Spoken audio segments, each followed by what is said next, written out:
I think I clicked the wrong button. Let me see here.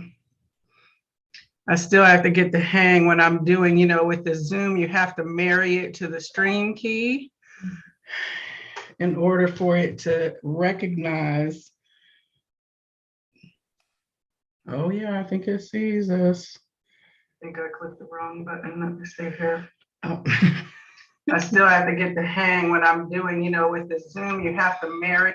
Well, I am definitely live, so we will just give it a couple minutes here. Alka, can you say something? Hey, everyone.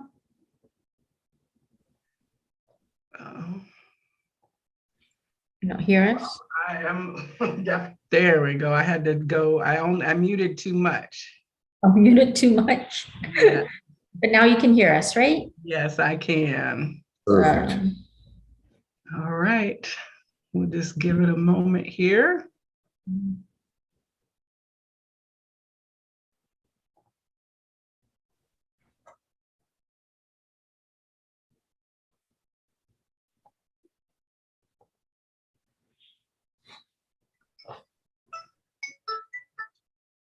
And I thought I put that on mute too.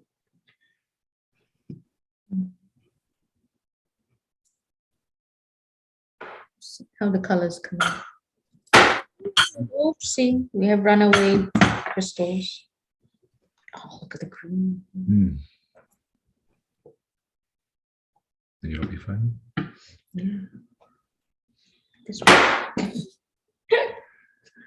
Should we get a ring stand for that?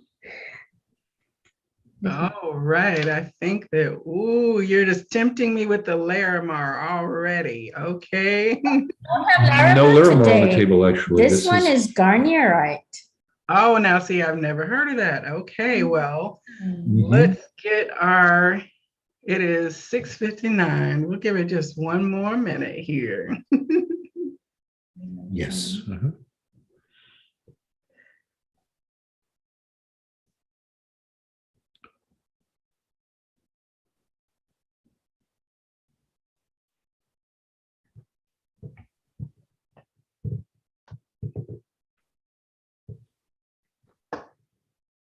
All right, it is right at 7. So we all know you should be punctual on your first date, right? Well, sometimes it's nice to keep them waiting too. I don't know. How long is the window, right? Because you need to, from a distance, see how they react when they're waiting. Are they impatient or so? Yeah, keep them waiting about 10 minutes. Oh my gosh. Now, see, I probably would leave, you know, by 10 minutes, I might. But everyone, welcome tonight to date night with the Crystal Matchmakers. Yay, Crystal Matchmakers. I am so delighted to be joined by Alka and Mark, who are just beautiful souls, as you can see here. They are the creative crystal wizards behind the Crystal Matchmakers. And I love Alka and Mark. I've been to their events, and let me tell you, the crystals that they have are crystals I have never seen before. So I'm very excited to have this opportunity, Alka and Mark, to have you on for this live inaugural date night.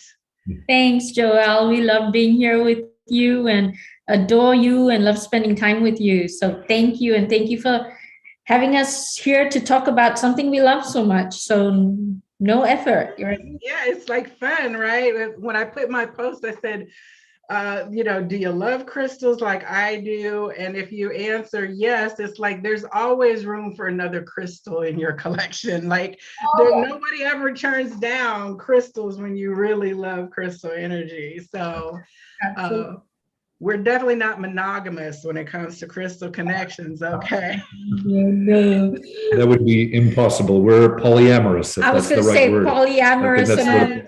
Yes, as long as they're sparkly and vibrational, right? So we've got some people in the chat room. Hey, Jules, I have some people that I know. Thank you for connecting through Facebook and coming on to talk crystals with us. So crystals. First of all, let me let you each introduce yourself a little and talk a little bit about who the crystal matchmakers are, and share with our viewers this evening why you're doing what you're doing and how you're doing it. Thanks, Joelle. Well, we're a goofy pair who loves to have a lot of fun, but crystals entered my life as a child. I've always loved crystals. And growing up, constantly picking up rocks and stones and collecting crystals. And as an adult, I started studying about crystals and their energy. And most recently, I've been, for the past 5 or so years, been teaching crystal healing and teaching about crystals. And 2.5 years ago, I met this young man. And I'll share a story. The first time he came to my house, I have crystals everywhere, obviously. He picks up labradorite, and I asked him, I said, tell me, what do you feel from this crystal? So he said some things, and he described it to a T. And in my head, I'm going, whoa, this is really cool. He's a natural. So then I'll let you tell him his experience with crystals. Well, I came to crystals later in life after I met Alka, actually, and that first labradorite experience, that was the magic. But I come from the personal training and nutritional supplements world, so I was involved with health, but health involves many aspects. It involves the physical, it involves the intellectual and the emotional and the spiritual, of course, and that's where crystals come in and help expand the base that I already had. And of course, we also can't ignore the fact that they're very decorative items and are simply very pleasant and attractive to have around the home. And to me, that's a bonus that we have, in addition to their energetic outlay and the benefits that we get from them in that regard. So I enjoy them on many different levels. The energy, whether it be, their restfulness, the comfort, the groundedness that we get from them, or just the this physical burst that we get from some, the fieriness, or whether it's just the contemplative, that we also get. And he talks to them when he thinks I'm not looking. I was gonna say, you had a rapid orientation to crystals if this was just 2.5 years ago, Mark, because when I was in at your holiday crystal event, you were like holding court about the crystals in one area and Alka was talking about them in the other, and the two of you it's definitely been a learning curve, because one thing you realize is that the variety is just absolutely tremendous, and it takes quite a bit to catch up and get into the groove and learn about their properties, their spiritual properties, their physical properties, how they're formed in the first place, where you find them, where they come from.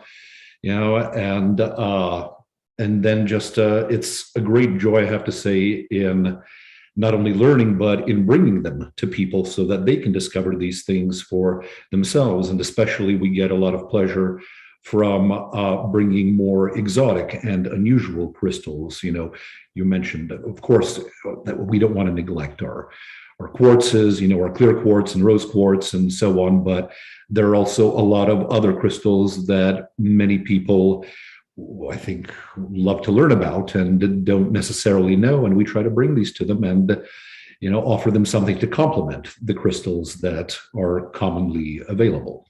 Yes, yeah. And I'm like, I start with crystals kind of from a bookish place, where I'm looking at the reference and I'm looking at the crystal dictionary and I'm, what I'm saying? And so for me, part of that has been needing to let go of what is the crystal meaning, right? And the feeling of the crystal and the energy. And so that part of the balance that you know, the two of you bring in your matchmaking is like the perfect combination of that. Because and Alka, you do classes, like the people who I was at the open house with were largely students who'd been learning with you over a period of months, I think, or Years. weeks for some of them, about crystals. So you still offer classes for those who really want to get connected? I'm looking at planning a series for the summer and the fall. So what I've done in the past is I've run a series of basics, 10 classes, one a month, where I talk about connecting with crystals. I teach the connection of crystals, and then every class we feature different crystals. So we do crystals for chakra healing, crystals for meditation, crystals, you know, just the basics, what you should have in your crystal toolkit, and also in teaching how to connect. I'll give you for an example, my biggest guinea pig here, right here. Every time he says, "Oh, this is a beautiful crystal," when, you know, we go shopping, and he says, "What are the properties?" And I go, "Okay, let's hold it in your hand, close your eyes, take a couple of breaths, and tell me, what do you feel?" Mm-hmm. And so, because he's very eloquent, as you probably already guessed, he's very careful with his words and he's got a great vocabulary. He comes up with all of these descriptions, and I go, "There you go. You don't need the book. You just answered your question." So it's that balance, but I teach people how to do that, and I feel so much gratification and satisfaction from that connection that I'm able to have with my students and to impart the knowledge of crystals. I always say crystals have general properties, so you can absolutely take the book and read the general properties, but every piece has their own story.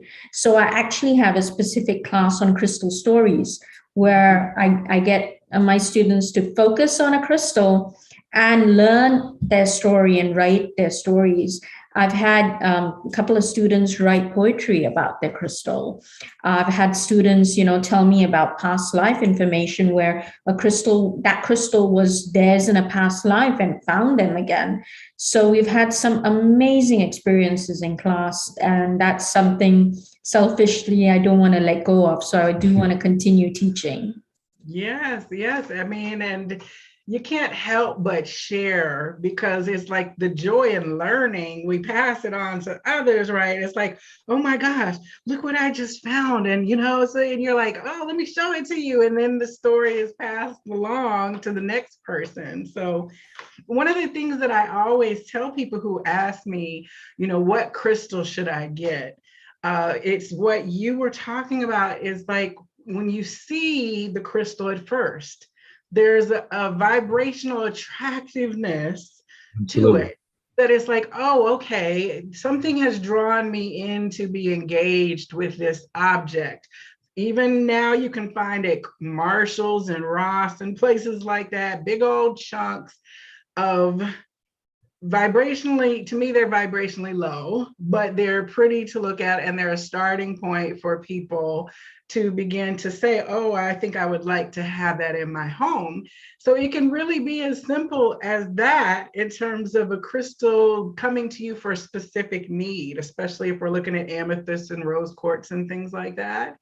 But for the person who wants to go beyond like casual dating, that's kind of where we're going to go this evening as we get into some of your crystals that are ones I've never heard of before. So it's like for the discriminating dater, this is our thing this evening to have this conversation.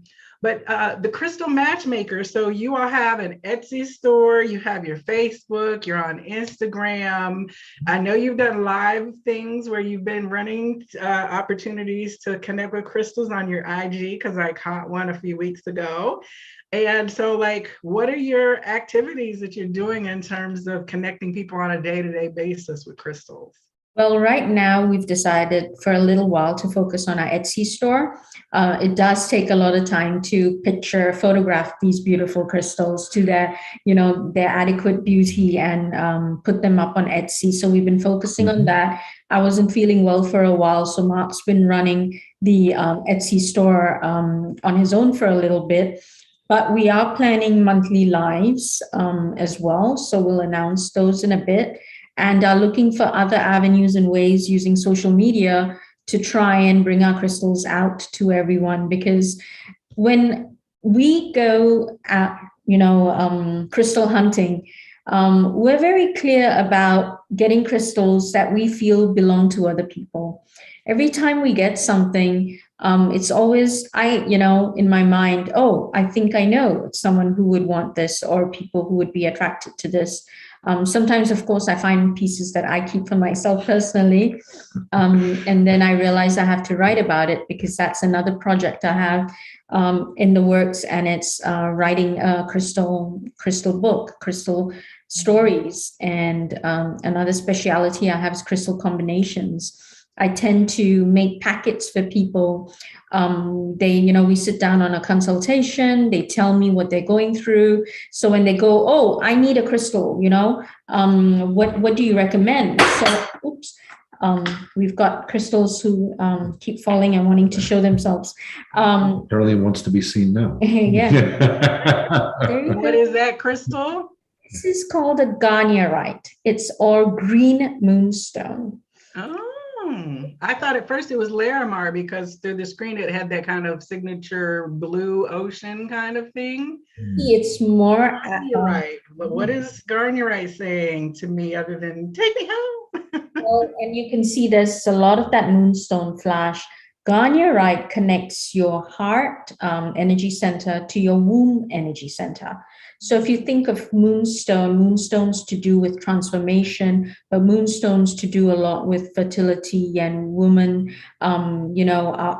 aspects of woman that is concerned with the womb specifically. And that's very unique to women specifically. So moonstone, there's a lot of womb healing, a lot of womb trauma, and Garnierite specifically connects that heart center, that nurturing heart center to the womb. So what are you doing? You are nurturing your womb. You're telling your womb, I love you, especially if you've been through any kind of womb trauma from your generation, your mother's generation, or your grandmother's too, your ancestors as well. So if you've got generational trauma at that womb level, Garnierite is a splendid crystal to help with the healing from that avenue.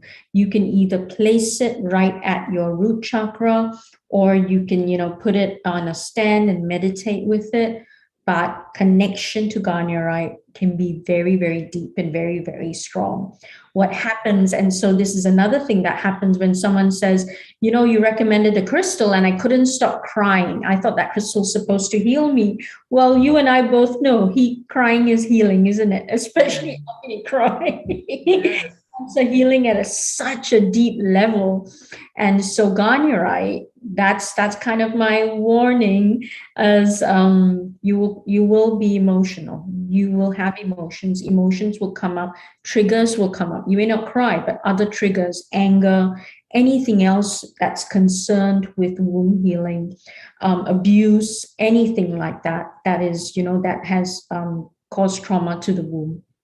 And it's not limited to women, though. Men have the same womb energy, where the harm of the creative sacral source of our tenderest creation of power can happen for either gender, right? So that's not just for the ladies. Yeah, you're right. I am sorry that I said only ladies. I, again, tend to because again, coming from a background and, meeting people who are men who are quite resistant when you tell them womb healing, right? They go, okay. So it's just so practiced and such a learned behavior that's, where I sit. But absolutely right. Men too. Absolutely. Anyone, doesn't matter what gender you are. So then that's garnierite. Garnierite. Yep. Okay, we're going to be notating these in this video. So if you are watching, and I will be monitoring the comments. So if you see this crystal and it's speaking to you, definitely say something or reach out on the Etsy store. That's going to be our #1 eligible bachelorette, I guess, here. Is garnierite. Is available, and she's not on Etsy yet. So if anyone is interested, she's $47, and just let us know. And yeah, we can get it sent to you. If somebody doesn't come for it, it's coming home for me. Yes, I've been getting lots of divine feminine messages the last couple days coming through and connecting with the goddess within and being in feminine authority. And of course, it's eclipse season and all the moon things are happening. So that definitely did not accidentally roll out.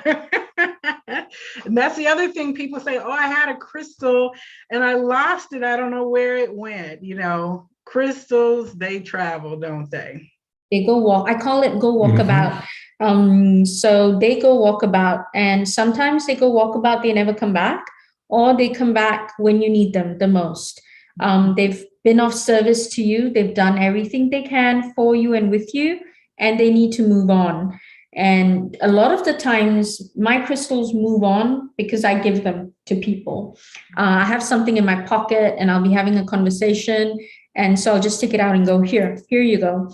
And that was one of the reasons why we set up the Crystal Matchmakers, because I told Mark, I want everyone to have crystals in their house. Not a personal want. I just feel called to, and I feel called to bring that to people because of my ability to connect with them. I'm so grateful that they tell me their stories. I just have to touch something and I hear a story. I hear the background. You know, it comes so naturally, and I want to pass that on to people. So from our hands to the hands of whoever it ends up with, I feel that there is that connection. You know, we've made that connection through the crystals. And that's one of the reasons we set up the Crystal Matchmakers. Yes, and I'm going to share my screen real quick here, and y'all don't mind all my tabs because I have tabs everywhere. Well, I think I'm going to open it. Let me see here. See if I can get the technology to work right. Oh, here we go. All right, so we're at the Crystal Matchmakers. So hopefully you all are seeing some of their first page of things that are there. And I've got some questions that I'm going to be asking during the show as we get a little further in.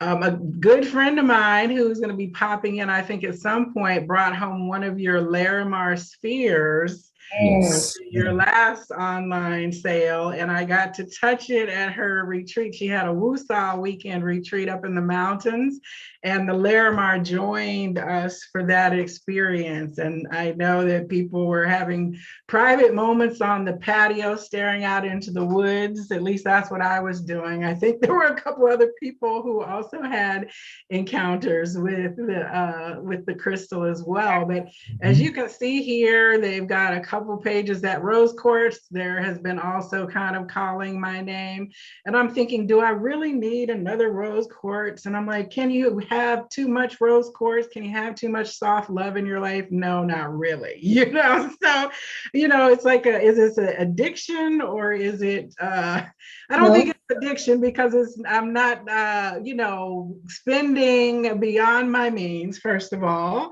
and I am just having that relationship is more positive than some other casual thing that I could buy. It's, you know, it's giving me something as I bring it into my reality. So I'm gonna frame it in that helpful way rather than as a shopping addiction. Well, it's something that brings joy to people. You know, when we go and we find pieces, we choose them because they call out to us in a certain way. They're vibrations.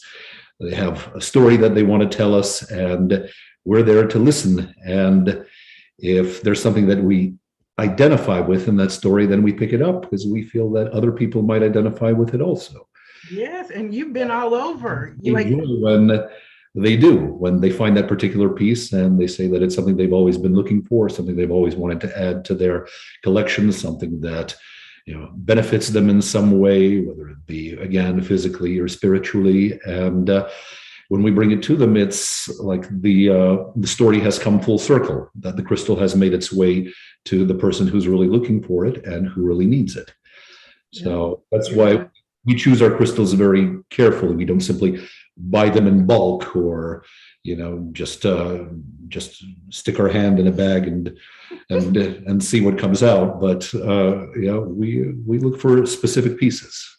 That's one thing I like about you in terms of when I've talked with you about what you're doing, and when you share, you talk about ethically sourcing the treasures of our planet through crystals, and you're purposeful and intentional in terms of the vendors who you participate with, not just from like the superficial consumer level, like you're also connecting energetically and having like a whole kind of spiritual dialogue with the people who you are building these relationships with from all over you've been all over the world. You have crystals from every corner, I think, of the world. And that is another very attractive thing about being able to say, you're my matchmaker because of that.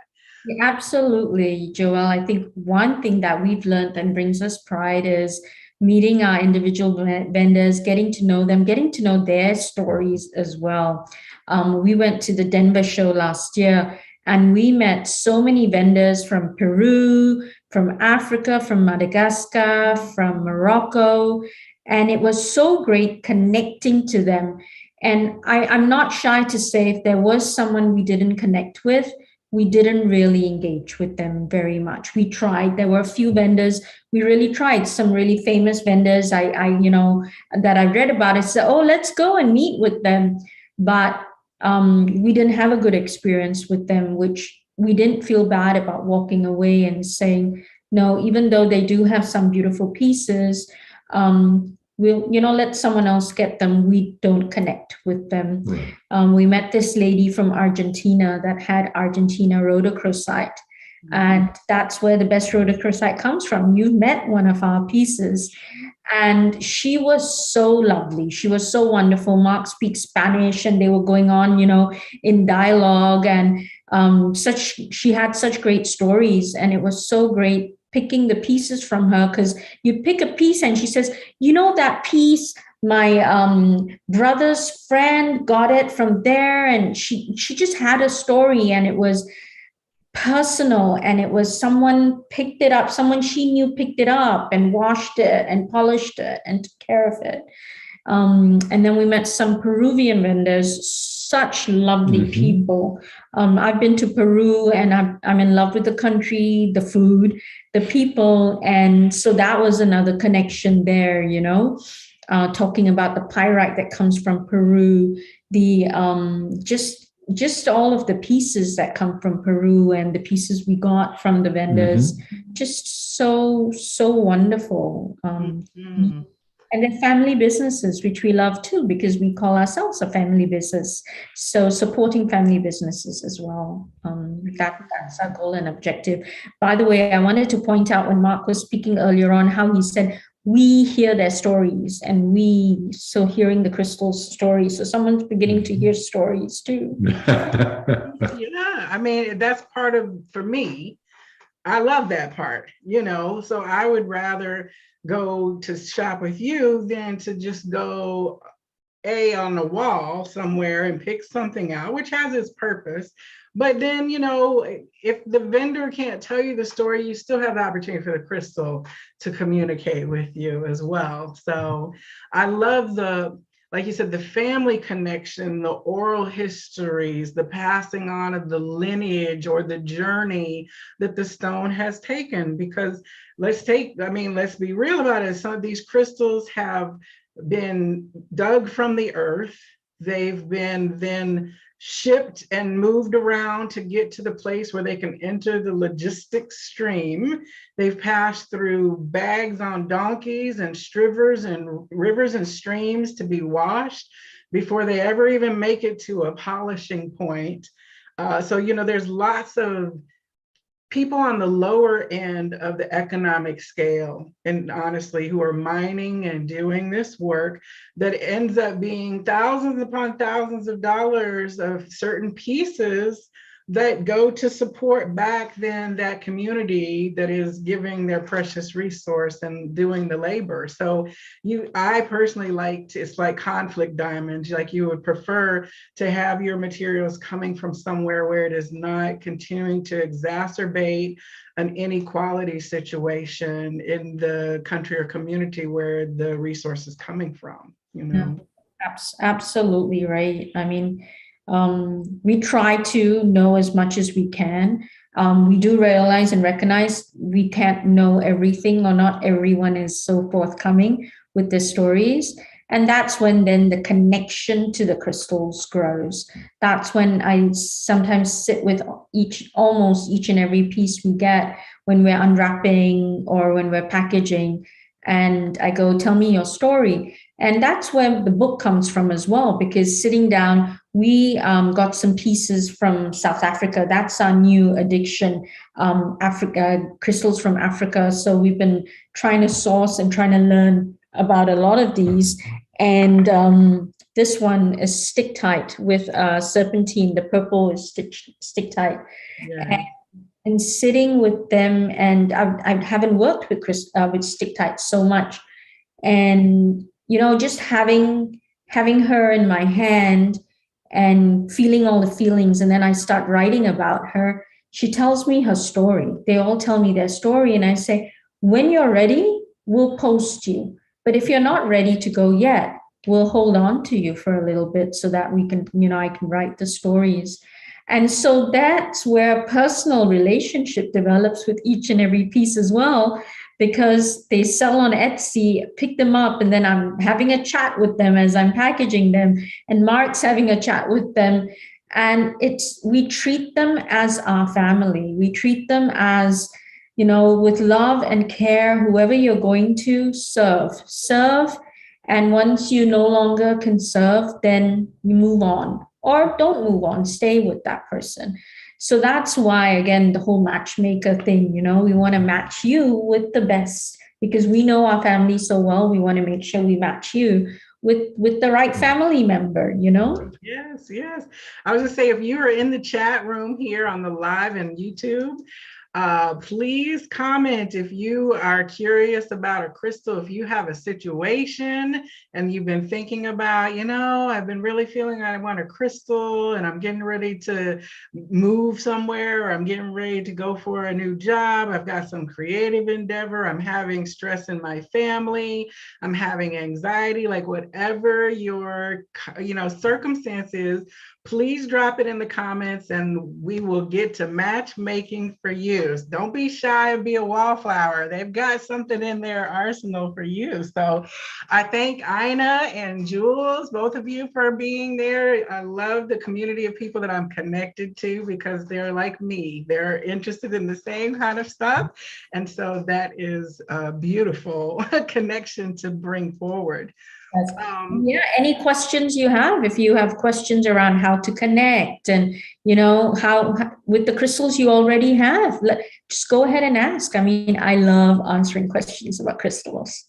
So for like a person who is just going through, like, let's say an ascension awakening, when it's like, okay, I'm realizing that there's more to life going on than what I've been seeing as the 3D kind of mundane. If you're Neo, just waking up in the Matrix and realizing there's all these things happening, what kind of crystal would you say that Neo needs to have to navigate his new reality on the ship, you know?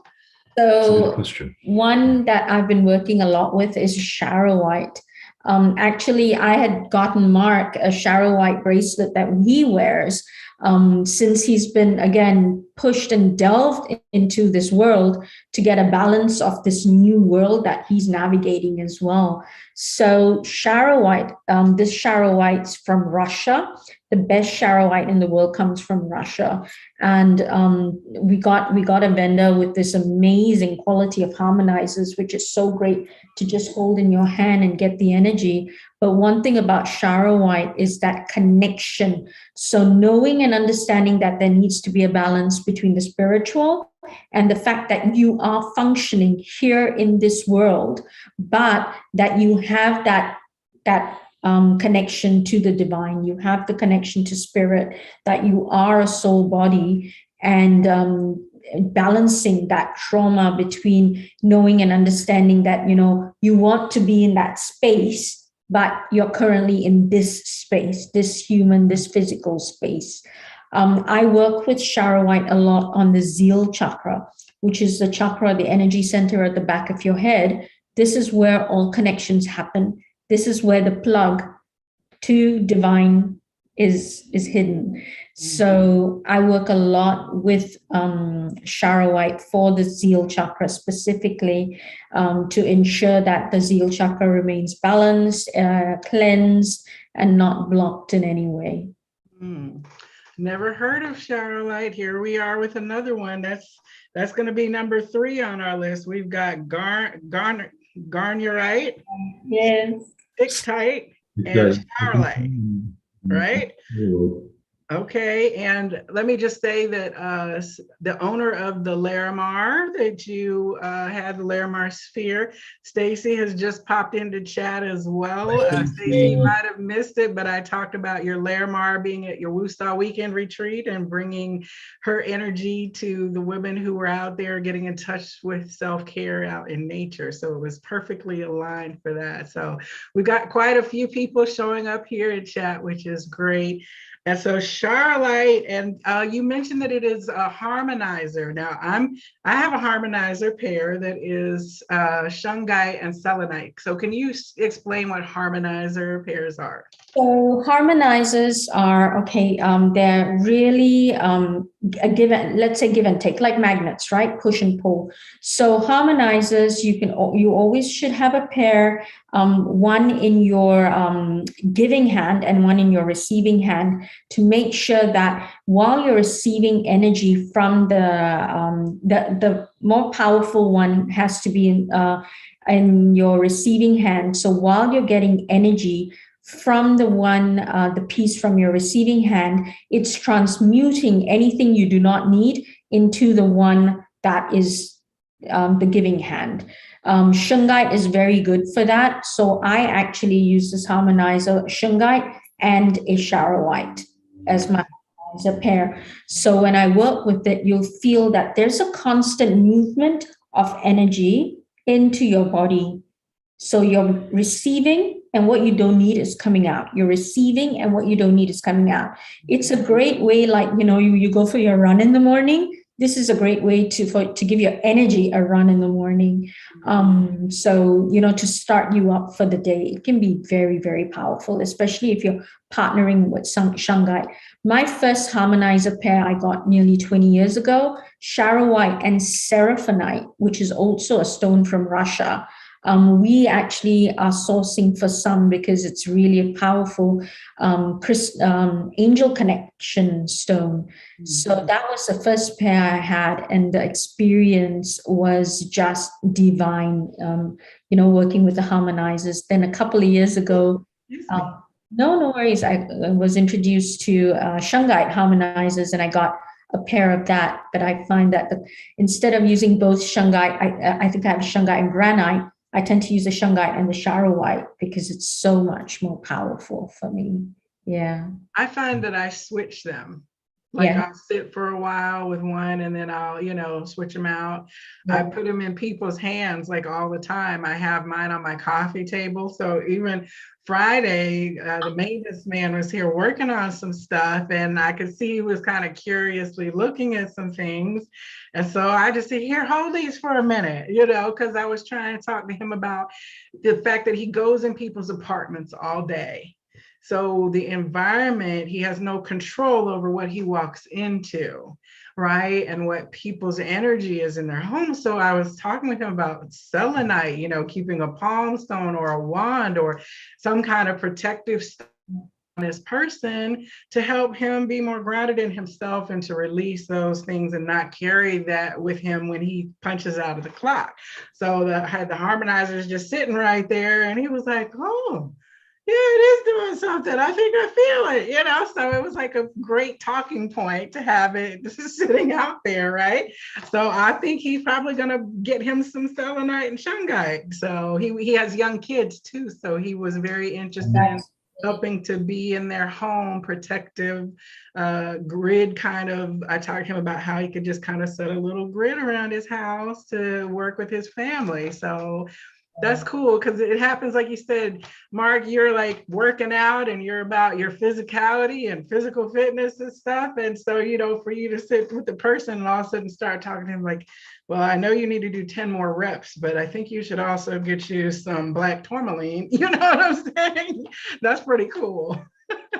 Yeah, he does that too with his buddies. But do you want to talk about ever since you wore Shungite and how that's kind of... Well, actually, I wanted to mention about the charoite is that the charoite, yeah. It also really increases your intuitive sense, just improves your intuitive capacity and it lets you listen to yourself a little bit better, to listen to what your heart is telling you, to what your gut is telling you, and to naturally open yourself to trusting it a little bit more, because a lot of us have mental blocks about doing that. We always second guess, or not necessarily always, but often second guess ourselves. And, sometimes that may be a good thing to do, but often it kind of, it pays to listen to what your gut is telling you. And charoite kind of helps you do that as well. And it opens so cute when you talk about crystal.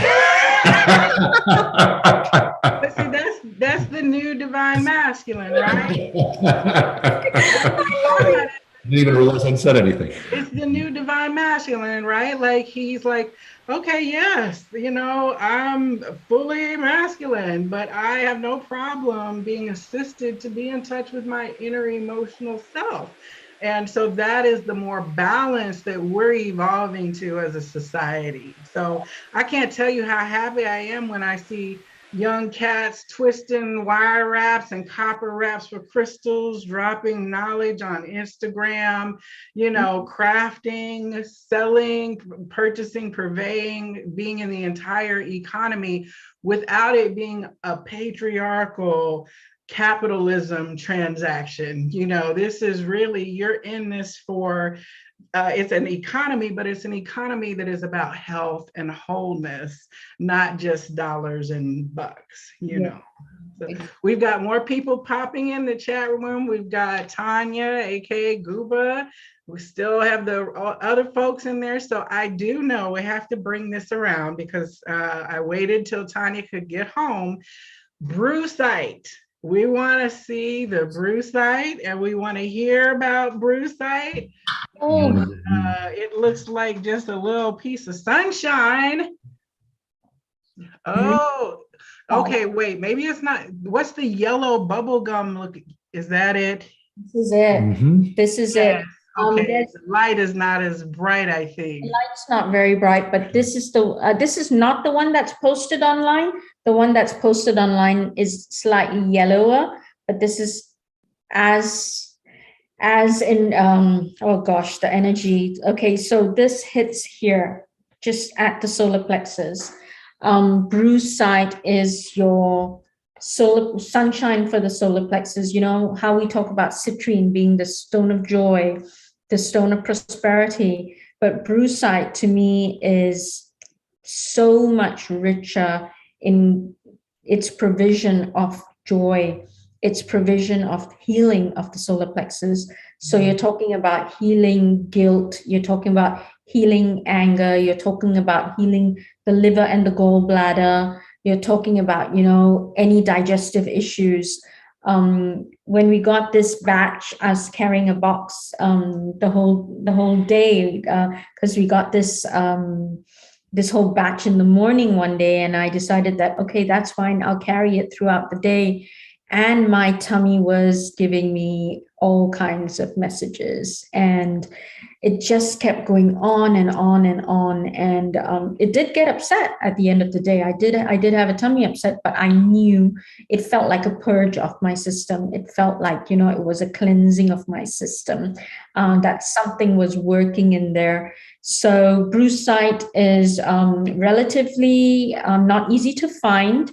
This batch came from Afghanistan. It was, and since, everything that's happened in Afghanistan, they've stopped mining it. So they're batches that come from Pakistan, which is of a slightly different quality than the ones from Afghanistan. So if you see the ones from Afghanistan, a lot more gemmy. This one that Mark's holding is this one is a little bit of a more frosted yellow appearance, where the ones from Pakistan, that one has more matrix on good. it. But they're flatter, they have more of the matrix on them, but no less in energy. No less in energy, still really, really powerful in energy. I'm going to pop over to your Crystal Matchmaker site real quick here so we can see, because the lighting is super good on the pictures that you've taken. So here's this large luminous yellow specimen. I think you can see the video there, hopefully. Yeah, they show a lot better in the sunlight. But yeah, Mark's photography has gotten. Yeah, your pictures are awesome on your. There's a little one there that's got. It's still in the rock, right? Is that the one that you have there in your hand, Mark? Or no, that's a different one.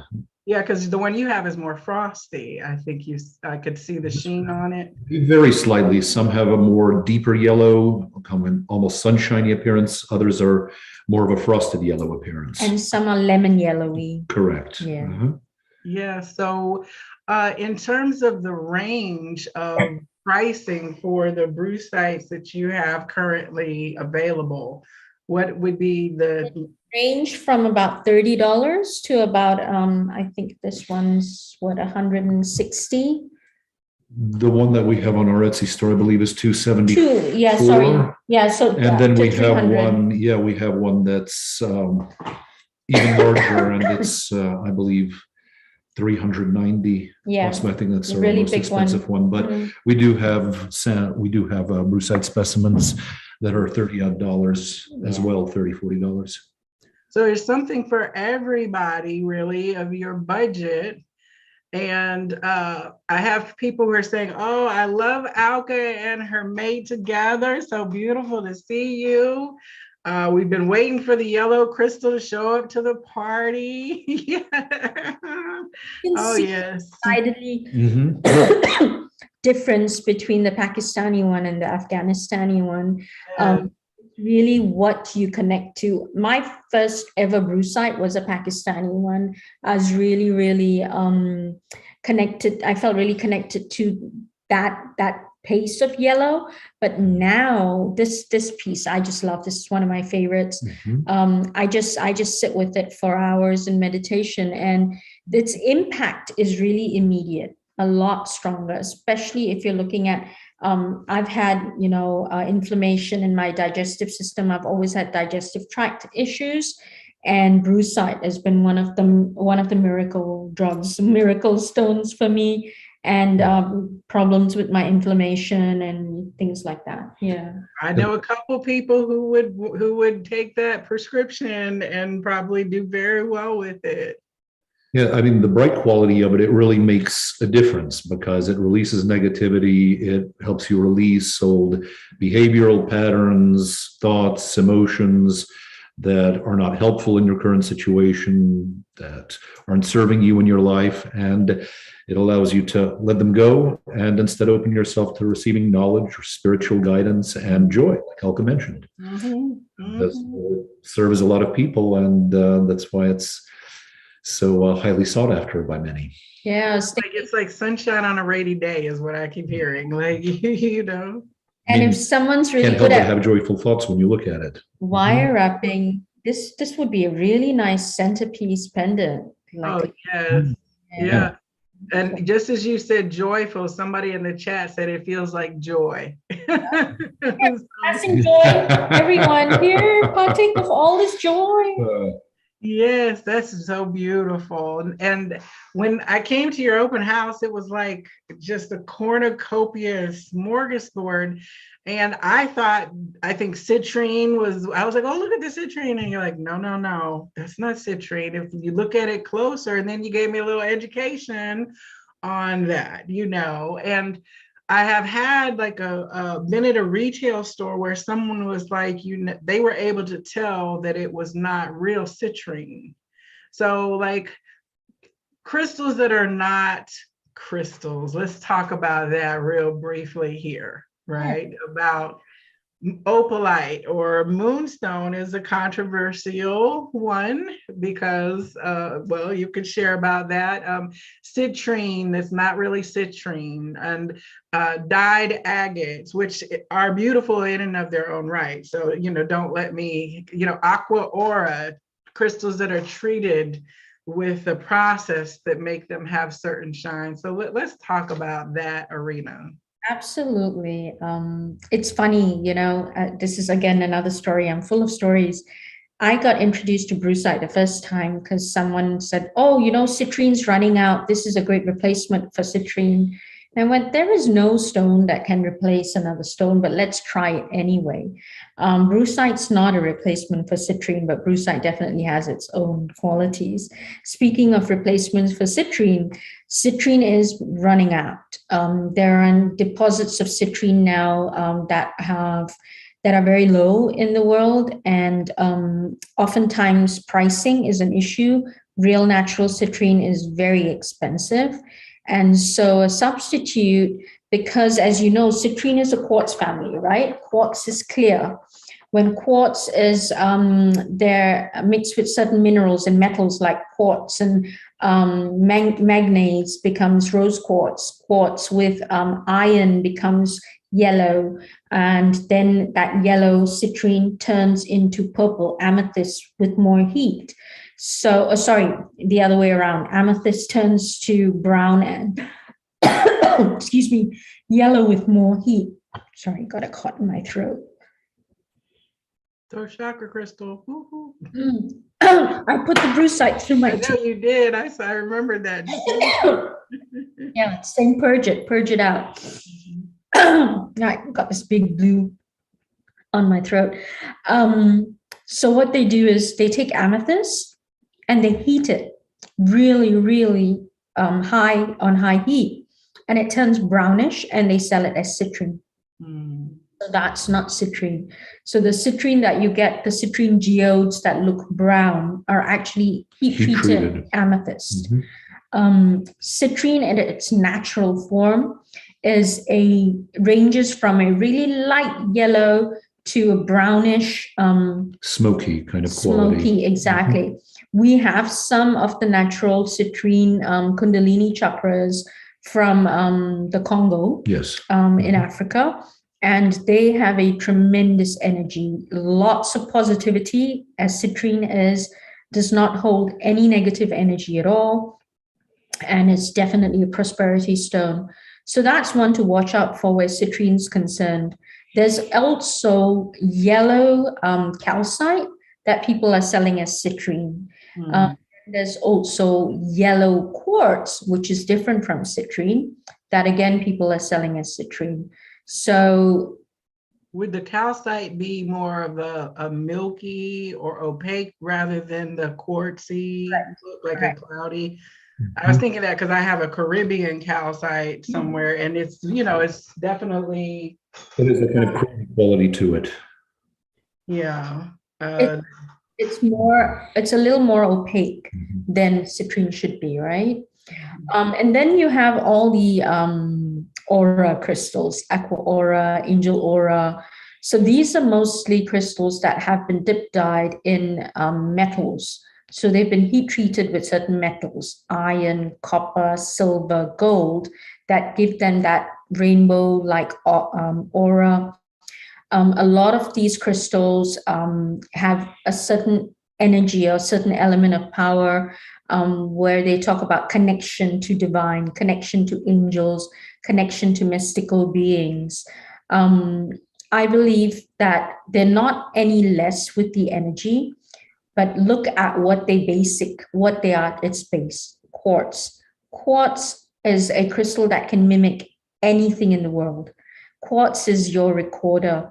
Always say, if you don't have a crystal and you're looking for something and you can't find it, you can program a clear quartz crystal to behave like that crystal that you're looking for.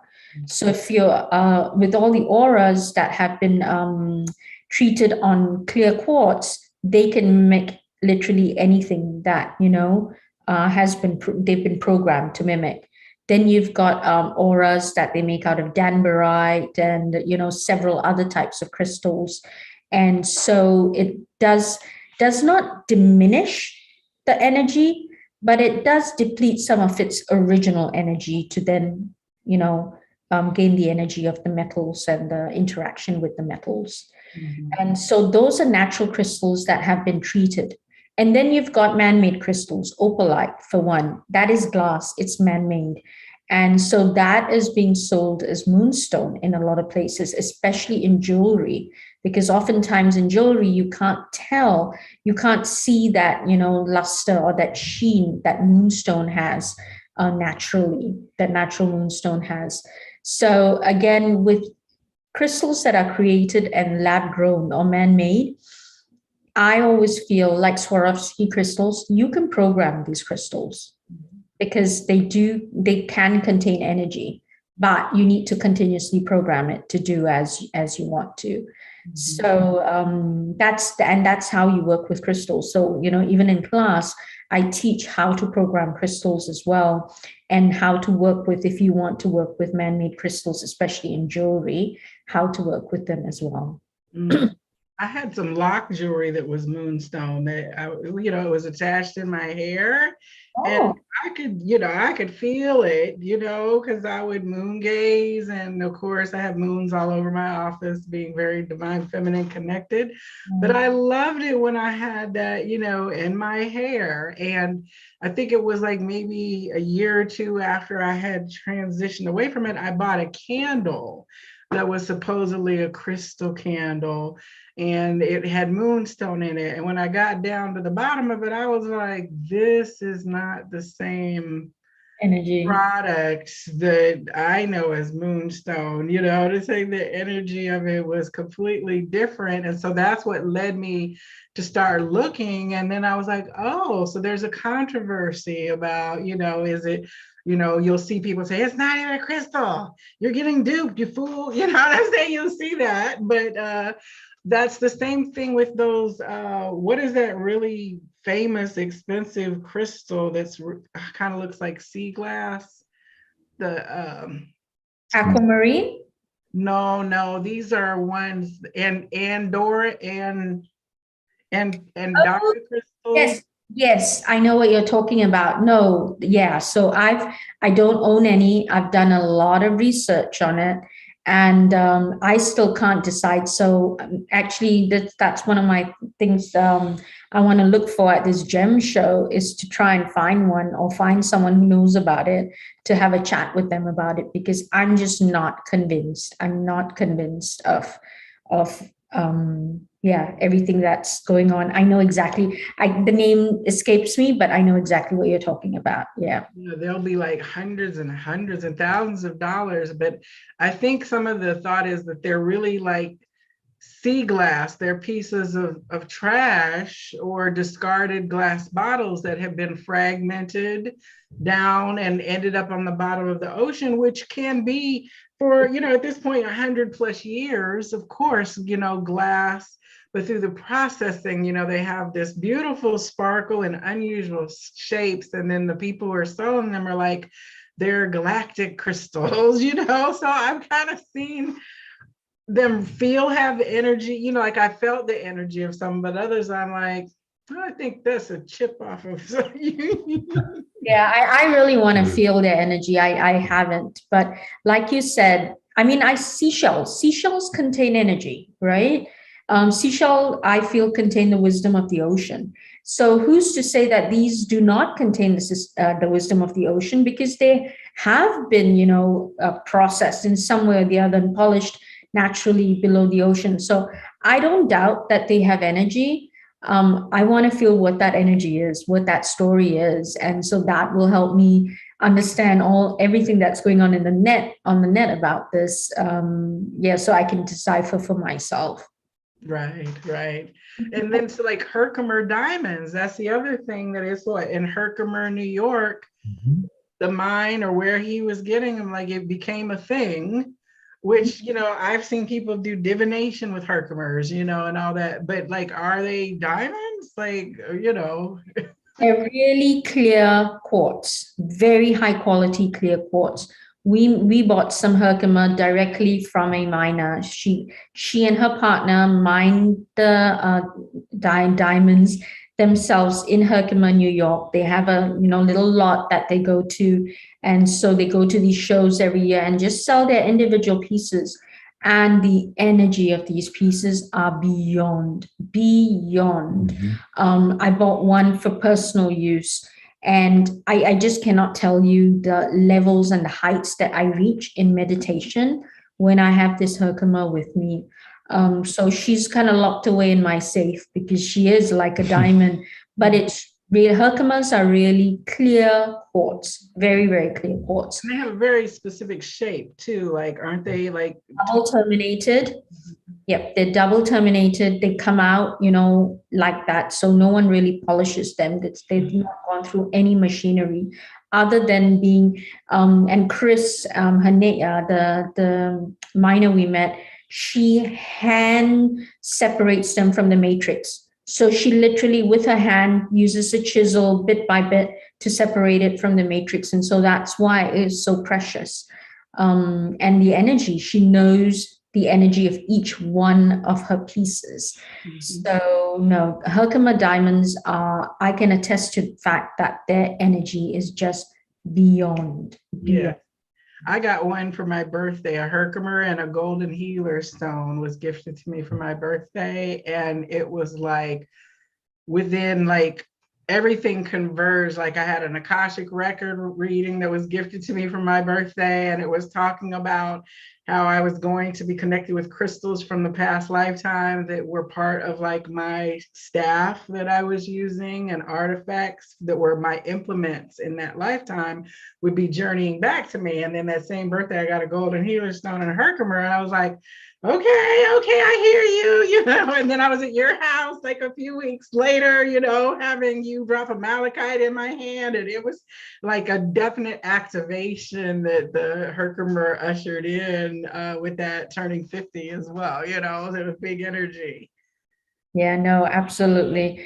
I honestly, once you've met a crystal, or once a crystal has come into your life, it doesn't stop there. It never stops there. it may, calm down for a little bit, but it always comes alive, because a crystal in your life, even if you're not aware of the energy, it's still working. It's still working at some level of your conscious and subconscious. It's working in your environment. It's working for the people in your environment. I have this, you met my grandfather, Elestial. Who served family friends come over. My mom's friends stay with us for the weekend, and they sat and said, tell us about these crystals. Why do you have so many in your house? So I started telling them, and I said, even because my aunt was, I don't feel anything. So I said, here, I gave her an Elestial and said, just sit with it and have a chat and have a conversation, and then see, if there's any change or anything you feel that's different. And she just insisted she couldn't, but my uncle tried it. And he told her, he said, strangely enough, I feel something. I feel exhilarated. I feel calmer in who I am. And it's surprising, the people who end up connecting to crystals, or those of us who are scared of crystals and so are blocked to it. But it's not that it's not working. It's working at some level. It's just you're not aware of it. And the grandfather, unless you're talking about how many, it was like a footstool in the middle of the living room. And I joke because I said, your neighbors don't even know that they're sitting in the vortex created by this grandfather. That whole grid up there where you live is like sitting on this grandfather celestial vortex, and they have no idea. Not It's our little secret whatsoever. here. Yeah, exactly. Grandfather's about 35 pounds. Yeah. I can't carry him. Mark carries him for me if we want to move him, but we haven't moved him. He lives in the middle of the living room. And yeah, he I think projects miles of energy. I wouldn't be surprised if he, is energizing the entire subdivision from where yeah. I definitely felt like that. Social butterfly.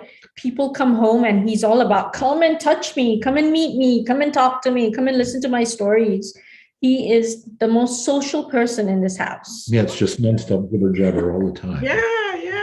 He's given his wisdom, that's how it is, right?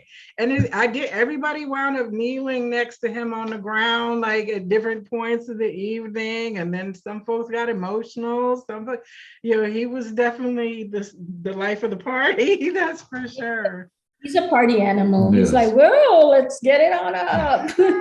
Yes. Oh, one of the people in the chat wants to know about one of my favorite crystals. So we are going to talk about Lemurian seed crystals. I don't have any of mine where I can just reach out and grab them. They're all in the other room where I make my little grid that I meditate with and create a vortex. But let's talk about Lemurians. So Lemurians, actually, do you know where my Lemurians are? I have a whole box of them. Lemurians are clear quartz crystals, usually quartz points, that have little striations, either on all their sides or one side. What it was is when the Lemurian civilization was coming to its end, the wise folk and the priestesses and the priests decided that they had to record their history. They had to record the lessons. They had to record the wisdom. They had to record this concept of being one consciousness somewhere so that future generations could learn about it. They knew what was going to happen in future generations. They knew, the destruction. They knew the people who wanted to go for power. And they said there's going to be a time when Earth is going to need this knowledge again. So they buried it all over the world. And so a couple of decades ago, a batch was found in Brazil, not even in a cave. This is how it was found. It was the top of a hill. Someone literally used a spade to just, go that way in the sand, and these crystals just poured out. So it was the right time, it was the right place. And working with Lemurians is, again, beyond transcendence, right? You can access the Akashic records, you access all of the wisdom of the Lemurians. What you have to do is the striations run one way. So as you palm down, you're opening up the records. So you're going against the grain. And then when you go with the grain, you're closing the records. So finish working with them, you close the records, but when you want to work with them, you open up the records. Well, that would have been helpful to know before I lost like 3 nights of sleep when I had my Lemurian quartz in the bed with me right after I got them, and then couldn't figure out while I was having crazy dreams and unable to sleep until I finally was like, I can't. Oh my gosh, I was off world. I was having all kinds of crazy experiences. So I close the records because it'll keep working. It'll keep, transmitting to you. It's almost like a computer, or even an audiobook, right? It keeps going on until you switch it off. So you have to close it up. You can sleep with it, but sleep with it, close it up. Close it up. unless you're doing specific work and you're prepared to do that, where you're going to use the content that comes through the dream space. I was not prepared. I was just really not. I just, I have crystals all through my room, and I had gotten a new batch, and I was like, oh, okay, we're gonna put these in the bed, my amethyst, and yeah, I was, and I had a moldavite too, and so it was just way too much. Wow. So saying thank you for the information about the Lemurians. It's so helpful about the Akashic records. So you definitely had some folks that were wanting to find out about those. Did you find yours to show? No, I'll go and get it. And while you're talking, I can grab mine. Let me switch my little camera here. I'll go grab mine real quick, because I love my Lemurians.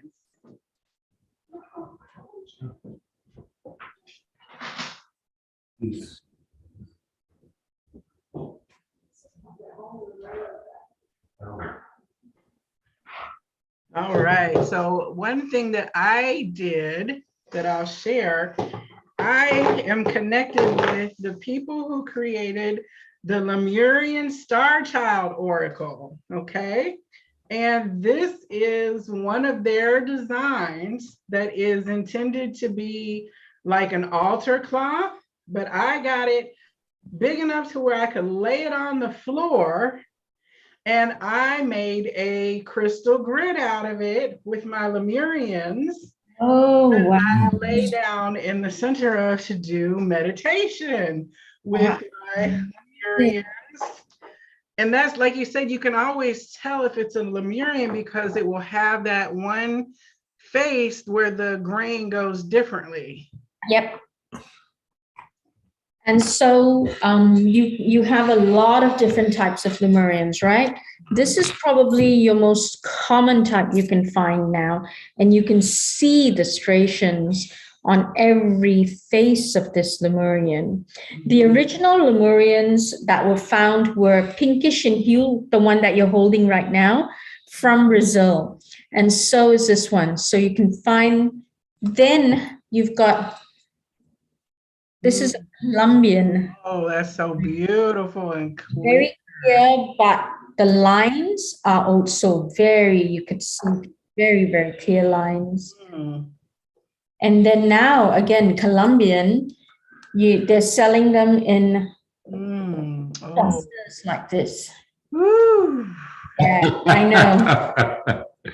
Oh my gosh, I feel like Superman in his little cave, crystal cave, powered up, This one takes me under for hours, really, literally hours. Is that available, or is that your personal stone? Personal. My Lemurians, these Lemurians are personal. We did get a great batch of so we do have them available, yes. An old Brazilian batch from this vendor who had it he said it was locked up for 20 or 30 years. He just found the batch, and so he brought it to the show. And of course, we got attracted to it. So we bought some from him, and they're the older original batch that were found. You can tell because of the sizing, the coloring, and just the energy generally. You do have those available, because people are asking in the chat room if they want to. Okay, yes. So if you're interested in Lemurians, just send us a note and we can send you pictures of pieces through Instagram or through our email if you want to purchase. We also, what we do offer is video shopping. So during the pandemic, because obviously we started the business during the pandemic, a lot of people who couldn't leave their home or go to a store to shop, we would get them on camera and show them pieces, and they purchase online like that. So we can do that for you as well. So you can get in touch with us at the Crystal Matchmakers at Gmail, or at our Etsy store, Crystal Matchmakers, or Instagram at the Crystal Matchmakers. So feel free to drop us a line at any of those. And I will have all of those links in the description box below within a day or so for people who are catching the replay. But the live chat is definitely interested. I just want to pause and share that this Lemurian Star Child Oracle deck is one that I absolutely love. It is not for the weak, okay? If you're working with this deck, as you can see here, it is a big time activation. And if the Lemurian energy is coming forward for you, trust that it is meant you're activating your stellar lineage and your past lifetime. And we're bringing back the Mu and Atlantis energies to be corrected, if you will, from the trajectories that emerged before.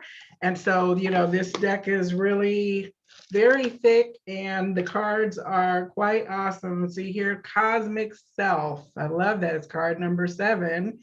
So you're going to be identifying, getting in touch with aspects of yourself. You are a cosmic being. Stay confident in your truth. First time getting this card in this deck, so it's perfect for tonight.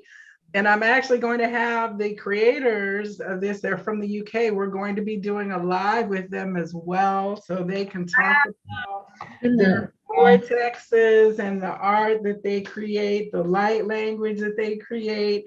I haven't even told them that I made a crystal grid. I told them what my intention was going to be, but I haven't shared with them that I had my meditation with it. And my best friend's son, Jet, I was keeping him the day, I still had it set up. I kind of left it open in my house for a few days as well, which probably explains why I got kind of had a ascension backlash after doing like a huge amount of work. But so Jet laid down in the middle. He was like, what is that? I want to lay down. So he laid down in the middle of the Lemurian vortex. And then I handed him, you know, a clear quartz. And I was like, what do you want to do with it? He started balancing his chakras with the chakra sounds that he knows from the little 7-minute tune-up that he listens to.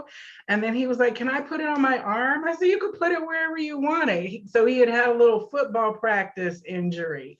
So while he was in there doing his ohms or whatever, he put it on his arm. And I was like, that is awesome. You know, he didn't have any question about the fact that he wanted to be with that crystal. And the first time we went to the gem show that they have over at Galleria, we were up on the top level and we walked in and looked down on the floor and he said, oh, there it is. And we walked all the way down to the level, all the way around all the booths until he went to that exact crystal that he had seen at first glance. It was love at first sight. And he went and his parents got him that crystal because it resonated for him. And now he's got a whole crystal family up by his bed and he's like 10 years old. So it was very natural to him to see them as his little friends, which I think is great too. I see. So this happens in different ways, right? When you get matched, sometimes it takes a little time to warm up and to, you know, you have to date it. You have to pay extra attention. You have to, and sometimes it's love at first sight. So just, yeah, go for it. Whichever, because you're fancy, right? Yeah. Now, crystals, like, okay, you talk about having some in storage and in the safe. And I had a whole little case of ones that are mystery crystals, you know, because I forget what I bought. And I realized, I was like, come on out and play, little guys, you know what I'm saying? Because it's like they weren't doing what they're meant to do in terms of being active or at least being visible. And I think it was beyond a rest. They didn't need any more rest. They'd just been, it wasn't rest, they'd been forgotten. Yeah. So I was like, oh, I need to either put them in circulation for myself or put them in circulation to others, because it's like you can do a job. It's like, put me in the game, coach. Put me in the game. I'm here on the bench. Come on, I'm ready for my shot. You know? Too long, yeah. No, but honestly, sometimes you're right. They do need a rest, but you find them when you need them the most. And so you find them to bring them out. That is absolutely the right time. There's no wrong or right. You just, they decide to call, they literally called out to you, you know, Joelle, we're here. And you're like, oh my God, you're here. I didn't know you were here. And so, yay, you know, they come out and they play. It's like Toy Story, Crystal Story. I even bought them like a nice little special home, you know, that I wanted to have for them. And then I just put them away and just forgot them. So, yeah. And the other thing, I have some questions in here, Alka, about when are you guys hosting another crystal open house? I know that was a lot of work for you all because your house was like covered with crystals everywhere you could look. But are you having any in-person crystal event? Yeah, we're planning one for the summer. We wanted to do one in the spring, but I got sick, and so that just pushed those plans. But I'm getting better, and we're definitely planning one for the summer. Okay, and you are going to a crystal show this weekend, right? Yeah, there's one of the smaller gem. There are two massive gem shows. There's one that's the largest in the world in Tucson that everyone knows about. That happens in January and February in Arizona. And then there's the second largest one in Denver, Colorado, which we go to in September. But then there's smaller pockets of wholesale gem shows that occur throughout the world, throughout the United States. But Franklin, North Carolina, is a popular one that we like to go to because North Carolina is actually, unknown to a lot of people, the largest gem producing state in the United States. Because of the mountains, there's a lot of gems, more than just jasper and agates, that actually come from North Carolina.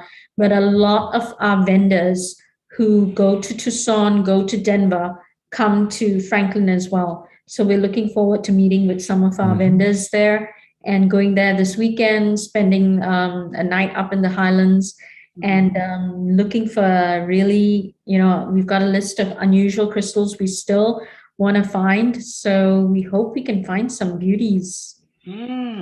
And we are going to have the matchmakers on again after they've had time to process everything. So we're actually hoping that we can make this like a regular date night, at least once a month, to have us introduced to crystals and things like that. So I'm looking forward to that. And also for those of you that are interested in going on a dig, we have that in our realm of potentialities here, and we've been gestating that for when the time is right. We want to take like a day trip to a place where we can actually be in the ground and play in the dirt, and then you all are going to be our guides for that experience in terms of interfacing with the crystals along with the people at the mines who are always very knowledgeable. So if you're interested in hearing about that, again, put your name in the comments so that I can follow up with you. And I've already got a list of about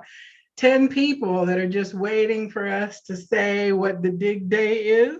That will be amazing because I know someone who owns a mine. And so he always tells me when he's ready to get visitors, what he wants to do is kind of organize a bus so that we can take a whole bunch of people down like a field trip. Literally, he'll set up tents and refreshment counters for everyone so that, you know, if it's depending if it's later, I've asked for late in the summer, just before fall. So the weather here in Georgia, you know, gets really nice. And we have to organize that because there's a whole bunch of my students as well, my shaman class as well. So it may end up being a really nice big group of people. Yes, I think we can book it up for us by ourselves on that day by the time it's all said and done. And we've got some young people who are interested in coming as well. So it's going to be a family fun day overall. And I'm really excited about that. I've never gone on a dig before. So I have a good friend who recently moved to the Hot Springs, Little Rock area. And from what I understand, that is like the largest quartz deposit in the United States. Okay. Woo. Arkansas quartz is our favorite quartz. Oh, the I quartz. could see Mark started smiling like really excitedly when I said Arkansas. He was like, oh, yeah. That was actually something we picked up at the Franklin show last year, and very special couple that specialized in Arkansas quartz, and it was the very first specimen that we saw, and they called out to me, and immediately, we had to just pick it up, and it's pureness and radiance. Very really pure. The purity and radiance of it really spoke to me, so it just called out, and we ended up getting quite a few specimens from them in the end. Yeah. Arkansas quartz connection and the purity of energy is not like I've ever experienced outside of Herkimer. I think it's only second to Herkimer from its sense of purity of the crystals. If you're into programming your crystals for different purposes, collecting knowledge, Arkansas quartz is one of the best to do that. So if I go for a class or I go to a place where I know I need to retain knowledge, always take an Arkansas point with me, because it collects all of the knowledge. And so if I end up forgetting about it, I just have to hold on to my Arkansas quartz. Also helps me sometimes if I take notes for my book, because I I'm in the mountains, don't want the phone. I just use my Arkansas quartz, and I record down whatever I'm feeling, whatever I want to say, so that it comes back to me. We're going to have a retreat in the Crystal Vortex. Her name is Dr. Tracy, and she's a doctor of the heart, a heart communicator, an angel communicator.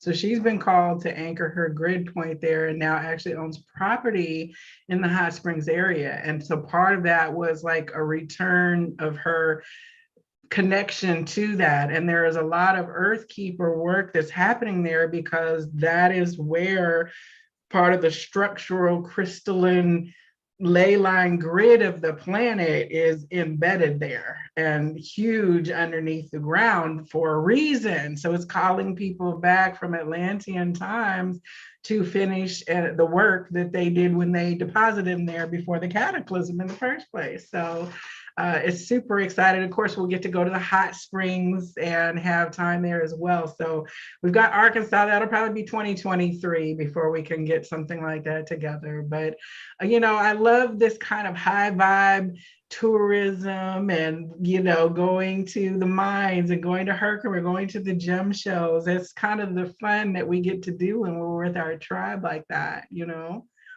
absolutely. Do you have, before we're going to wind up here in about the next 10 minutes, do you have anything else in your behind the door dating possibilities that you're super excited about that you would like to share or introduce us to this evening? Well, there's one, I don't know if you noticed, and it just happenstance with my throat, and I put this on against my throat. This is trollite. Trollite is only found in Brazil, and it's one of Mr. Mark's favorite crystals. To a point that you can go and bring your favorite.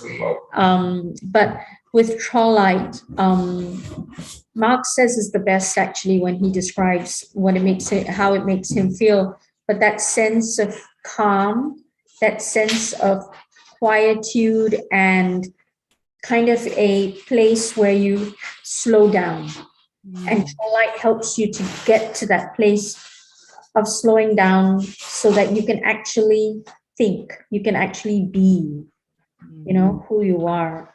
Okay, wait for this piece now. Display piece. This is. Oh, I remember seeing that. Yes. Oh my. We have two of them that complement each other very well. And like Alka said, trollite is actually, it's a very high vibration crystal, but at the same time, it's a very restful vibration. It's very peaceful. And so it's also very good for meditation for that reason. It definitely opens you to receiving spiritual guidance, and also a good crystal for improving your intuitive capacity. So So while he makes it look like it weighs nothing less than 2 pounds, this is actually it's really a big, but it's a beautiful, like a home decor piece. So that's another thing we're trying to get into, home decor pieces. How do you live with crystals in your environment? So I want to do a couple of Instagram videos on how you can use, just simple pieces to decorate and to have around your house, but also they're not just decoration, they're actually working their energy. So we found these leaves, and Mark had to have them. Are these part of your personal collection then? No, these are for sale. Wow. So especially we want to try and network with some decorators and who be interested in pieces like that. But yeah, these are his pride and joy. He just loves. It's heavy. I've done where are those from? Brazil. That is amazing. I mean, they're just huge, and I did see those as part of the setup, I think, at the open house as well. That's way more than a door stopper, okay? Well, it stops bad energy at the door. If you come in here, you're going to be at peace and calm. None of that, drama. And that's the thing. You can manage your environment passively without anybody ever realizing that they've just walked through a force field that cleaned them of gook before they've stepped across your threshold. Absolutely. And actually, since you mentioned that, fluorite. So just advice for everyone. So I do part of one of my crystal classes, we do feng shui with crystals as well. How to place crystals in your house to emphasize the geomancy of the where you live, the chi energy, and make sure that it flows. Fluorite, always have fluorite at your immediately after your threshold. What fluorite does, it naturally cuts cords. So if anyone's entering your house with any kind of ill intention, fluorite cuts that and says, leave that negativity out of the house and enter this house, disconnected from any of that bad energy. So if you've got 2 or 3 entrances to your house, put fluorite just inside the threshold of your house. Purple fluorite, rainbow fluorite, green fluorite, doesn't matter the color. Rainbow works the best, but purple also works really well. And that helps. And it pairs well with black tourmaline. With black tourmaline for protection. I have some big chunks of black tourmaline all around. That's one thing I like, is that things like fluorite, selenite, black tourmaline, these are not crystals that are going to break your bank to get big pieces of them. I have like a nice piece of black tourmaline right by my bed. You know what I'm saying? So it's easy to arm yourself. One of the people in the chat says that their crystals, their alarm system. Yes. Yes. Absolutely, your alarm system is going to be like, for those who can't necessarily see, it's going to be like green with maybe a clear purple and green kind of combination almost in some purple. Yeah, purple and green. This one's very purple, almost violet. I love these pieces we got.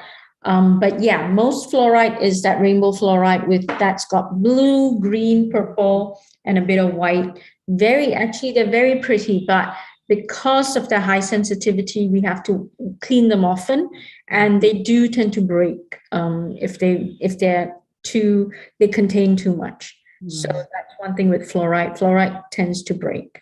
There's so much knowledge that can be shared here. We can, we don't have time for it today, but you have classes and opportunities for people to connect with you on basic crystal care, charging and programming crystals, setting up feng shui with crystals.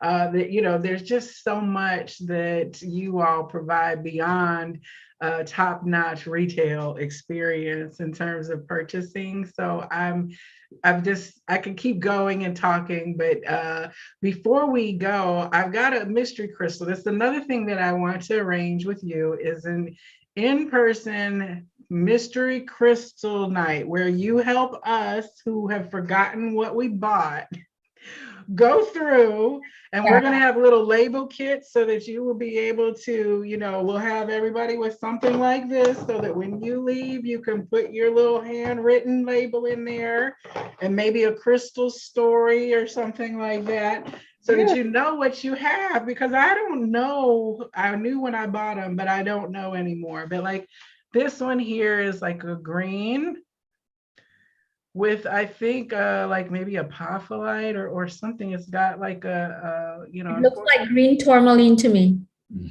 So it's like, I don't remember what it is. Of course, the color is not coming through, but I love how it has that deposit. Yep, it's green tourmaline with its matrix. Yes, I want to get a nice watermelon tourmaline, but they're so hard to find. You see the Instagram ones that are just like. Who has it? Mm-hmm. So if we see him in Franklin, I'll ping you. Mm-hmm.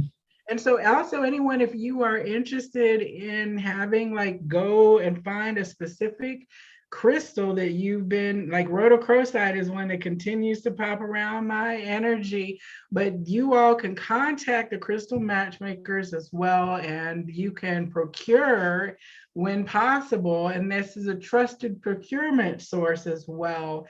So that is a beautiful part of having the connection with really knowledgeable people, is they can go on your behalf with your budget and your money and facilitate, bringing home your perfect match. That's how Crystal Matchmakers started. We were a crystal personal shopper, and crystal combination creator. So sitting down, consulting what you need, what's going on in your life, and then coming up with a package of crystals for you that can help you move to where you want to be in your life. So that's a service we continue to provide for people outside of the store, outside of the classes, outside of conversations and mystery. Oh, absolutely. And I've done that for loads of my, as part of class that, we've had last class where they brought all their crystals to class, and together as a team, we've identified crystals. So absolutely. And that's really fun. That is really, really fun. Well, I was just thinking, with the pictures that Mark takes, I really see an oracle card companion to your crystals deck. For those of us who do oracle card divination, I could see that happening at some point as your work expands with the stories. Like, I would love to turn over, some of them have just like one word and a small thing, but to turn it over and have the crystal story on the back of the oracle card, I could see that really being a useful tool for spirit to have conversations with. The crystals continue to bless us. So all I can ask for is that blessing of the oracle cards and the book, and, that will be just wonderful, wonderful. Well, thank you, Alka and Mark. This has been a delightful date. I must say, you dropped me off at my doorstep with lots of potential suitors. And I believe that the Garnerite is going to be my date that I bring home. So go ahead and put my name on it, and we will have to get together for ramen. Yeah, ramen. Yeah, deliver my new crystal date. We'll make it a double date. And Mark, you'll have to come this time, and you all can bring my crystal. And then the ones, I believe that Tanya is going to be reaching out about brucite, and I think that we'll have Ina reaching out about Lemurian seed crystals. And I don't know if you still have that Prince. I call it Prince. It's like a purpurite. It was a big, it looked like Prince, His Royal Highness kind of. His Royal Highness actually just got sold this past weekend. The polished one, yes. The polished one, but we're looking for more polished ones. We have another polished one. We have another one? Oh. We have another polished one, and we have several raw pieces, but we do still have the polished one. Oh yeah, that stone just said Prince as soon as I saw it. I was like, right, it's Prince. It's Purple Rain. It's Prince. Yeah. It's Prince. small but mighty. Mhm. Oh, and other people say, can we come to ramen too? Let's have a party. Good vibe tribe night, with and we are going to have a couple, paid events, because I believe that energy exchange should happen for the wisdom and knowledge. So of course we're going to have date night, but things like our crystal identification event will be a registration. And of course, I'm going to go to some of Alka's classes and Mark's things, and hopefully maybe we'll be able to get just a special vibrarian module that you take off a little slice of everything for our community, for people who maybe aren't able to go to a multi-month thing, but the get down and dirty with the basics of being a proper mate to your crystal partner. Maybe we'll have an opportunity to develop that as well. Absolutely. We're even available for, if like Tupperware parties. So if people want to see specific types of crystals, they want to have a tea party, we're very, very happy to bring a big bag of rocks everywhere we go. Yes, I love, like Santa with his bag of gifts. And I will say this, so the muscles, right? It helps when you have the brawn. It helps when you have the brawn, right? And I wanted to share that, like the Crystal Matchmakers and Stacy Mullen with the Woosah Weekends and Tanya Woods with Gooba's Gourmet. We're all members of a consortium of conscious business organization called the Vibrary Collective. And basically, the belief is that there's something in each one of us that we have been uniquely gifted with to bring to the world. And just like the library is the place where you go to find those resources, the Vibrary is the virtual connected community where you can access that wisdom. And so for an episode like this, to be able to go into the Vibrary and check out this episode like a book and learn a little bit more about crystals, to see us out in public where we have our table set up, and to be able to pick up information from Crystal and from Alka and Mark without them necessarily having to be there. That's what we are doing, is we are collaboratively supporting each other like the branches of a tree. And so this event this evening is part of the activities that we do. That's why you saw Alka's crystals at the Woosah Weekend with Good Trouble Hair, and why Gooba's Gourmet has some crystals sitting in her house and wants to bring home a brew site so that when she's baking her delicious goodies. And of course, I have things all through my house that are crystals, and I'm bringing home new family members nearly every time I get an opportunity with Alka and Mark. So I'm so glad that each of you showed up this evening in the chat room. Thank you for everybody in the Good Vibe Tribe who came out because the crystals called you. So I hope that you go ahead and continue to follow that little urge. If you saw something sparkly, reach out to me and I will facilitate that connection with Alka and Mark as well. Any last thoughts from you two for everyone who'll be seeing this? Well, we really appreciate everyone who's come here. Joel, you to bring this community together. I think that's the true gift here. We all definitely do have our individual talents, our individual specialities, but I think collectively, as a collective, bringing this community together to just raise the vibes and to raise that energy and shine that light. So thank you, thank all of you. We really wish and hope we all grow together. We all grow in light together. We all vibe in light together. Thank you. I'm watching you hug your crystal like, oh. And we'll be shopping at the Franklin show, and I cannot wait to talk with you all in a month or so we can see what it is that you brought home. So all of you have a beautiful, beautiful week, and may the blessings that you receive flow out from you and spill out of your arms and just bless the world around you. The light in me honors the light in each of you. Namaste. Namaste. Thank you. Thank you so much, Joelle, and thank you, everyone.